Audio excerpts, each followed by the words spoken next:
going to go way back.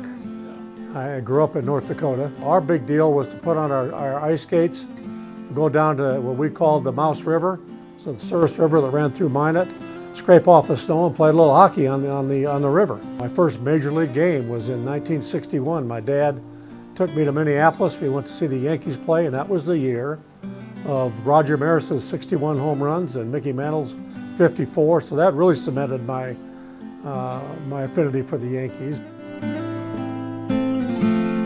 I spent my last 2 years of junior high and my first 2 years of high school in Columbia, which is the home of the University of Missouri.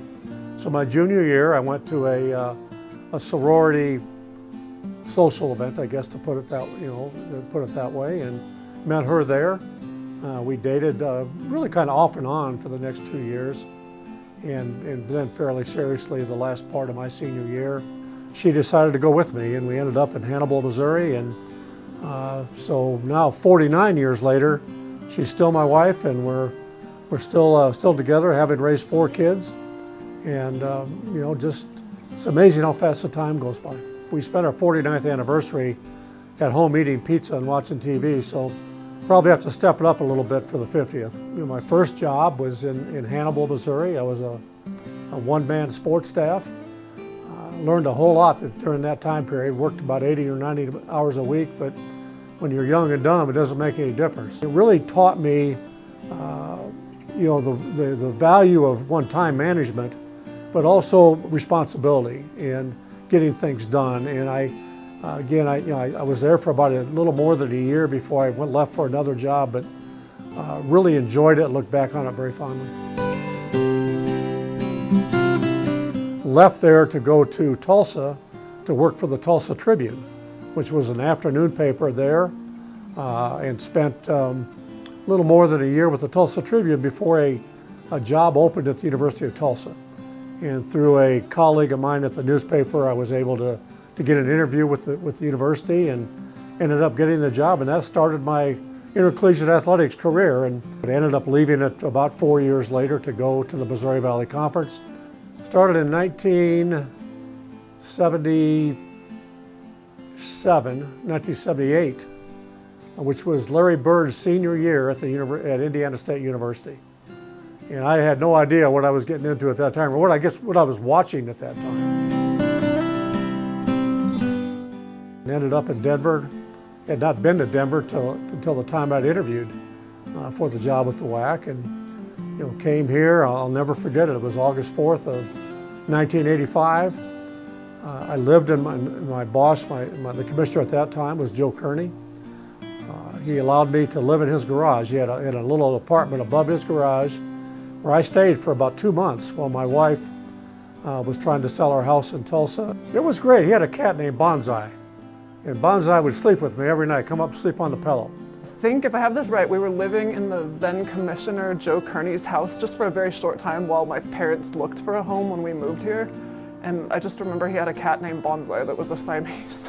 I always looked at it like I was fortunate. I worked for a great guy in Dr. Kearney. My wife was happy in Denver. She started a real estate career here, and our kids were happy. And quite frankly, my goal was, really, what made me happy was quality of life and being able to see my kids' activities, to be part of them. My dad is an amazing dad. He was, no matter how busy he was always making a point to be there for activities or to show us that he was thinking about us. So one of my earlier memories is when he would come back from a work trip, he would leave a roll of Lifesavers on top of the television for us to find in the morning. And it was just like a little gesture to show that even though I wasn't there, you were on my mind, and that was super special. So every time I see a roll of Lifesavers, I think of that now. Coached both my sons from the time they were 6 to the time they were 14. They played a number of sports. Primarily, I coached their baseball teams. Both my daughters were swimmers in high school, so it was important to me. I couldn't teach them much about diving and the swimming part of it, but it's important to me to be able to go to their events. Went to bowl games together. We went to Hawaii together. My dad coached my softball team, or I think it was a baseball team when I was really young. More recently, my father and I went to Rockies fantasy camp together. Huge Rockies fans, going to the games, watching them together. Very special. I would say I learned how to play golf. I didn't really learn how to play golf well, but it is something I really enjoyed doing. And then I also got into officiating youth sports with the Parks and Recreation department in the South Denver, and I still am involved in that today. So that's what I enjoyed doing. Karl came in about the early 90s. Yeah, early to mid 90s, 94, 95 in that area. It was an exhilarating time, and the role Jeff played as the senior associate, and he had been there for numerous years before, and he was just such a tremendous help during that transition from the 10-team WAC to a 16-team WAC. I went from conference relations director to an associate commissioner's level, to a senior associate commissioner's level. We worked together for 18 years, and I mean side by side. And as a staff, we had to persevere departure after departure, and Jeff was always there with a real stable force. And I think if there's one word that describes Jeff, I think is loyal. You look up the word loyal in the dictionary and you see a picture of Jeff Hurd. Karl decided to leave to take the commissioner's job at the Sun Belt Conference. The board of directors at that time came to me and asked if I would be the interim commissioner at that time. I think that when I left, had he not been named my successor, I think that there would have been a lot of people within the membership that would have maybe stood up and said why. I never envisioned myself as a commissioner of a conference. It turned out that through various circumstances that's what happened, and I was fortunate to be in the right place at the right time, and I was fortunate to be given an opportunity. The luxury of having a pretty strong background in the league, I knew where the skeletons were hid basically. I knew the issues that we were going to be facing. I wanted to see two things. One, I wanted to see if I could be an effective commissioner, if I could make it work. That was one. And then two, I had such an affinity for the conference, and really had spent most of my administrative career in the conference. I wanted to see if I could help keep it together. Jeff knew what it took and how it took to manage addition teams, new teams.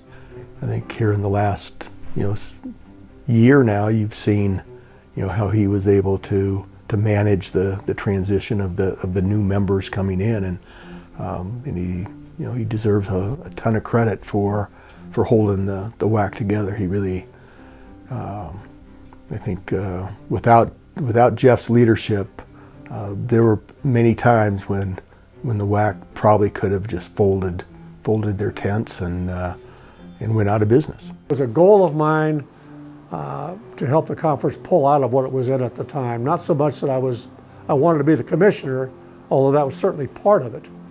But I had an opportunity to prove whether or not I had the ability to do it. And so I was really, I guess, proving something to myself. He stepped up, at a time when the WAC really needed, strong leadership, and delivered. The biggest accomplishment would be that the league survived, and not only survived, not just for a year or two, but survived about a 3 or 4 year period where, quite frankly, one phone call and we're done.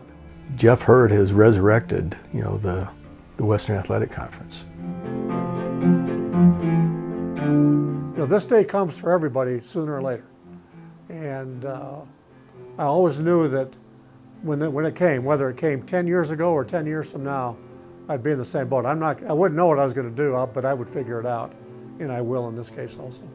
The WAC will always be part of me, and whether I'm, out fiddling in the backyard or out playing golf or traveling somewhere, I'll always keep an eye on what's happening in the conference. Hi Jeff, it's Wayne Larrivee. I appreciate the opportunity to tell you how happy I am for you, for Sherry and your entire family on the conclusion of a tremendous career as commissioner of the WAC. But I want to go back a little bit further in time, like 40 years ago.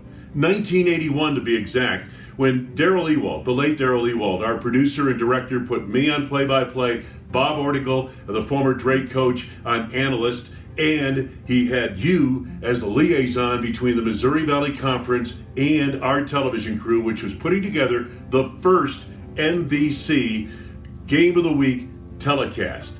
It started out in Las Cruces, New Mexico. Remember that? We poured so much time and effort into that. And all that came out of it was, it looked good in the truck, as Darrell said. That's as far as the telecast got that night. Things got considerably better, but working with you and getting to know you and becoming a friend of yours is one of the highlights of my career. I enjoyed so much the four of us traveling around the Missouri Valley Conference for the next 4 years, for the production meetings and the planning, and especially the post-game debriefings at some of the best gin mills in the Valley. Jeff, congratulations on everything. We're so happy for you. Best of luck in the future, and we'll see you down the road. I know that Joe Kearney, who I replaced and who hired Jeff, and Jeff was Joe's loyal, number one person, and I inherited Jeff, and he became my number one person. I know that Joe's very proud of him, and I'm very proud of him, and I hope that he's very, very proud of himself for what he's done. I have so many wonderful memories of his time in the WAC and some of the things we have gotten to experience together. The WAC basketball tournament, the bowl games, I'm so grateful. I will miss it so much, but I'm so grateful for this experience, and I just wanted to say thank you. Life isn't always fair, and you don't always get exactly what you want, but I'm happy with what I was able to accomplish, happy with what I had, and happy with where I've left the conference. And to use a cliche, if you can leave something better than when you took it over, I think you've had a good career, and that's why I look at my tenure in the WAC.